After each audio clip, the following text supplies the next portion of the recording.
Hello everyone.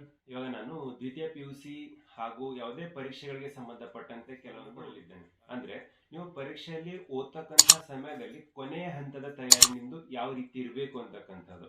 ಪರೀಕ್ಷೆ ನಿಮ್ದು ಕೇವಲ 2-3 ದಿವಸದಲ್ಲಿ ನಿಮ್ದು ಪರೀಕ್ಷೆ ಇದೆ. ಸೊ ಅದಕ್ಕೆ ಸಂಬಂಧಪಟ್ಟಂತೆ ನೀವು ಓದ್ಬೇಕಾದ್ರೆ ಫಸ್ಟ್ ಒನ್ ಏನ್ ಮಾಡ್ಬೇಕಂದ್ರೆ ಕೊನೆಯ ತಯಾರಿಯಲ್ಲಿ ಏಕಾಗ್ರತೆಯಿಂದ ಓದಿ. ಯಾಕಂದ್ರೆ ನಿಮ್ದು ಶಾರ್ಟ್ ಮೆಮೊರಿ ಆಗಿರೋದ್ರಿಂದ ನಾವು ಇವಾಗ ಓದಿದ್ದು 1-2 ದಿವಸ ನೆನಪಿರುತ್ತೆ, ನಂತರ ನೆನಪು ಹೋಗ್ತಕ್ಕಂಥ ಚಾನ್ಸ್ ಸ್ವಲ್ಪ ಹೆಚ್ಚಾಗಿರುತ್ತೆ. ಸೊ ಏಕಾಗ್ರತೆ ಅಂದ್ರೆ ಯಾವ ರೀತಿ ಅಂದ್ರೆ ಇಲ್ಲಿ ಮೊಬೈಲ್ ನೋಡ್ತಕ್ಕಂಥದ್ದಲ್ಲ, ಟಿವಿ ನೋಡ್ತಕ್ಕಂಥದ್ದಲ್ಲ, ಈ ರೀತಿ ರೀಲ್ಸ್ ಇವೆಲ್ಲದರಿಂದ ಸ್ವಲ್ಪ ದೂರ ಇದ್ದು ಏಕಾಗ್ರತೆಯಿಂದ ಸೀರಿಯಸ್ ಆಗಿ ಎಕ್ಸಾಮ್ಗೋಸ್ಕರ ಅಂತ ನೀವಿಲ್ಲಿ ಕೊನೆಯ ಹಂತದಲ್ಲಿ ತಯಾರಿ ನಡೆಸಬೇಕಾಗುತ್ತೆ. ಎರಡನೇದು ಹೇಳ್ಬೇಕಾದ್ರೆ ನೀವಿಲ್ಲಿ ಸಮಯ ನಿರ್ವಹಣೆ ಮಾಡಬೇಕಾಗುತ್ತೆ. ಅಂದ್ರೆ ಇಲ್ಲಿ ಯಾವ ವಿಷಯ ಅತಿ ಟಫ್ ಆಗಿದೋ ಅದಕ್ಕೆ ಕಡಿಮೆ ಸಮಯ ಕೊಡ್ತೀರಾ. ಕೆಲವೊಂದ್ಸಲ ಈ ರೀತಿ ಮಾಡ್ತೀರಾ, ಆ ರೀತಿ ಮಾಡದೆ ಎಲ್ಲಾ ವಿಷಯಗಳಿಗೂ ಈಕ್ವಲ್ ಆಗಿರ್ತಕ್ಕಂಥ ಸಮಯ ಕೊಡ್ಲಿಕ್ಕೆ ಪ್ರಯತ್ನ ಪಡಿ. ಒಂದು ಪರೀಕ್ಷೆ ಪತ್ರಿಕೆ ಮುಗಿದ ತಕ್ಷಣ 4 ದಿವಸ ಗ್ಯಾಪ್ ಇದೆ ಅಂದ್ರೆ 4 ದಿವಸ ಒಂದೇ ಸಬ್ಜೆಕ್ಟ್ ಓದ್ತಕ್ಕಂಥದ್ದಲ್ಲ.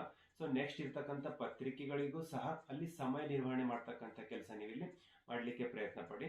ಸೊ ನೆಕ್ಸ್ಟ್ ಹೇಳ್ಬೇಕಾದ್ರೆ ಇಲ್ಲಿ ಟಿಪ್ಪಣಿಗಳನ್ನು ನೀವು ತಯಾರು ಮಾಡಿಟ್ಕೊಳ್ಬೇಕಂದ್ರೆ ಹೈಲೈಟ್ಸ್ ಅಂತ ಕರಿತೀವಲ್ಲ, ಯಾವ ರೀತಿ ಅಂದ್ರೆ ಇಲ್ಲಿ ನೀವು ಪರೀಕ್ಷೆ ಬಿಡಿಸ್ಬೇಕಾದ್ರೆ ಒಂದು ಎಲ್ಲ ಓದ್ಕೊಂಡಿರ್ತೀರಾ, ಕೊನೆಯ ಕ್ಷಣದ ತಯಾರಿ ಅಂದ್ರೆ ಬೆಳಿಗ್ಗೆ ಎದ್ದ ತಕ್ಷಣ ಇವತ್ತೇ ಪೇಪರ್ ಇದ್ದಾಗ ಸುಮ್ಮನೆ 1-2 ಗಂಟೆಯಲ್ಲಿ ಇಡೀ ಸಿಲೆಬಸ್ ಕವರ್ ಆಗೋಗ್ಬೇಕು. ಆ ರೀತಿ ಕೆಲವೊಂದು ಹೈಲೈಟ್ಸ್ ಪಾಯಿಂಟ್ಸ್ ಅಥವಾ ಟಿಪ್ಪಣಿಗಳನ್ನು ರೆಡಿ ಮಾಡಿ ಇಟ್ಕೋಬೇಕು. ಅಂದ್ರೆ 1 ಅಥವಾ 2 ಪೇಪರ್ ನಲ್ಲಿ ಇಡೀ ಸಿಲೆಬಸ್ ಮುಗಿಯುವ ತರಹ ಕೆಲವೊಂದು ಪಾಯಿಂಟ್ಸ್ಗಳು ಹೈಲೈಟ್ಸ್ಗಳು ಮಾಡ್ಕೊಂಡಿದ್ರೆ ನೀವು ಬೆಳಿಗ್ಗೆ ಅಥವಾ ರಾತ್ರಿ ಮಲಗುವಾಗ ಚೆನ್ನಾಗಿ ಓದ್ಕೊಂಡಿದ್ರೆ ನೆನಪಿರುತ್ತೆ, ಬೆಳಿಗ್ಗೆ ಹೋಗಿ ಎಕ್ಸಾಮ್ ನಲ್ಲಿ ಅದೇ ಬಿಡಿಸಬಹುದು.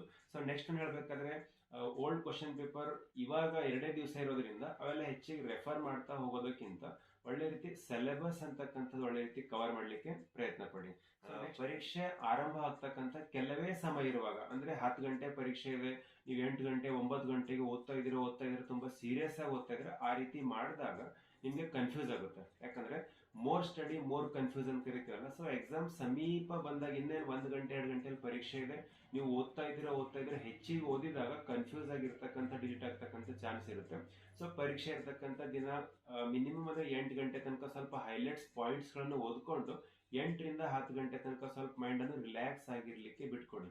ಇಲ್ಲಾಂದ್ರೆ ಅದು ಬಿಟ್ಕೊಟ್ಟು ಇನ್ನು 9:30 ಆದ್ರೂ ಓದ್ತಕ್ಕಂಥ ರೀತಿ ಮಾಡಿದಾಗ ತುಂಬಾನೇ ಕನ್ಫ್ಯೂಸ್ ಆಗ್ತಕ್ಕಂಥ ಚಾನ್ಸ್ ಇರುತ್ತೆ. ಸೊ ಒಂದು 1 ಗಂಟೆ 2 ಗಂಟೆ ಆದ್ರೂ ಮೈಂಡ್ ಸ್ವಲ್ಪ ರಿಲ್ಯಾಕ್ಸ್ ಆಗಿ ಕೂಲ್ ಆಗಿ ಇದ್ಬಿಡಿ. ಅದು ಬಿಟ್ಕೊಟ್ಟು ಕೊನೆ ಗಳಿಗೆಯಲ್ಲಿ ನೀವು ಫ್ರೆಂಡ್ಸ್ಗಳ ಜೊತೆ ನಾನು ಅದು ಓದಿದ್ದೀನಿ, ನೀ ಇದು ಓದಿಲ್ವಾ, ಅದು ಇಂಪಾರ್ಟೆಂಟ್ ಇದು ಇಂಪಾರ್ಟೆಂಟ್ ಅಂತ ಡಿಸ್ಕಸ್ ಮಾಡಿದಾಗ ಇನ್ನು ಅದು ಓದ್ಬೇಕು ಇದು ಓದ್ಬೇಕು ಅಂತಕ್ಕಂಥ ಸ್ವಲ್ಪ ಗೊಂದಲ ಸೃಷ್ಟಿ ಆಗುತ್ತೆ. ಸೊ ಯಾರ ಜೊತೆನೂ ಡಿಸ್ಕಸ್ ಮಾಡಬೇಡಿ.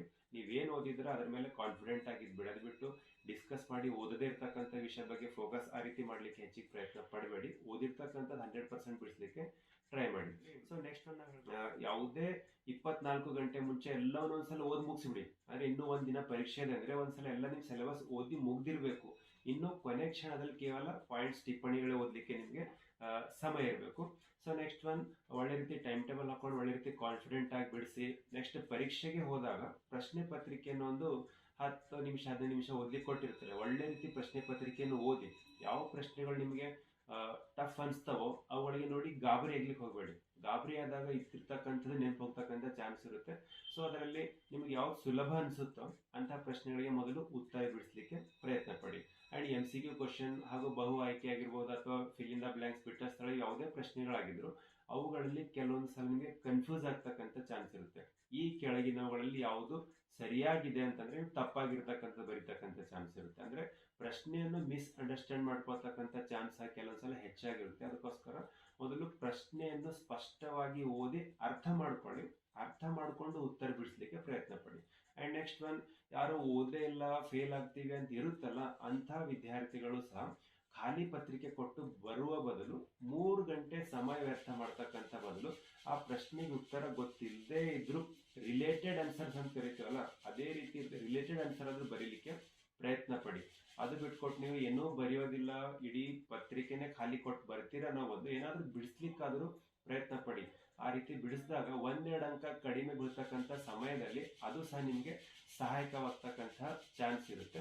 ಸೊ ಇಲ್ಲಿವರೆಗೂ ನಾನು ಹೇಳ್ತಕ್ಕಂಥ ಸಮಯಗಳು ನಿಮ್ಗೆ ಇಷ್ಟ ಆಗಿರ್ಬೋದು ಅನ್ಕೊಳ್ತೀನಿ. ಲೈಕ್ ಮಾಡಿ, ಶೇರ್ ಮಾಡಿ, ತಪ್ಪದೆ ಸಬ್ಸ್ಕ್ರೈಬ್.